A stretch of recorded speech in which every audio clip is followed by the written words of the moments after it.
Hi guys! So samahan niyo ako ngayon dito sa KKV. First time ko palang makapasok dito at ang dami mo palang makikita dito na kung ano-ano. First, nakita ko nga tong parang gallery ng mga face mask. Merong iba't ibang cute na character. And 19 pesos lang siya. Meron din sila dito mga cooling wipes, cooling patch. Para kasi siyang pinagsamang yoyoso tsaka miniso. Merong mga skincare, mga makeup, mga snacks. And napasearch nga ako, itong KKV is China brand siya. Meron din sila mga stuffed toys dito. Nasa 399, 499, at syempre hindi mawawala ang mga blind box. Meron din sila dito mga stationery tsaka mga cute na stickers. Ayan, kung mahilig ka sa mga art stuff, gora ka na dito. Meron din sila dito guys sa mga ball pen, sign pen, coloring pen. At nasa 39 pesos, 49 pesos lang. Kung naghahanap ka naman ng mga cute na mugs or mga pangregalo, ito na yung store na talagang hinahanap mo.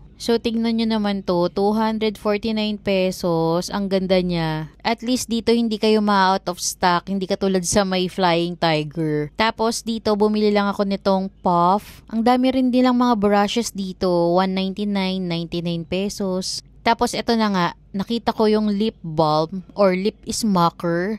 Ang cute lang. At nabudol na nga ako niyan. Napakuha ko nung milk tea na flavor. Very unique na mga style ng mga lip balms nila. Like itong Coca-Cola. Ito naman yung bubble tea or yung milk tea. At ito nga yung kinuha ko. So, ang price niya is 229 pesos. Meron din silang coffee.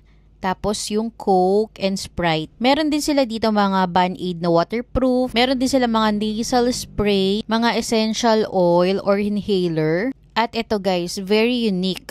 Alam nyo ba kung ano to? Nung binasa ko nga, nalaman ko na mouthwash pala to guys. Meron din sila dito mga mouth spray. At ang cute na mga design nila, 159 pesos. Tapos for the snack naman, kumuha ko netong pudding. May naalala kasi akong anime dyan. Tapos ito yung coffee candy. Tapos meron din silang coffee dito, lalagyan mo lang ng milk.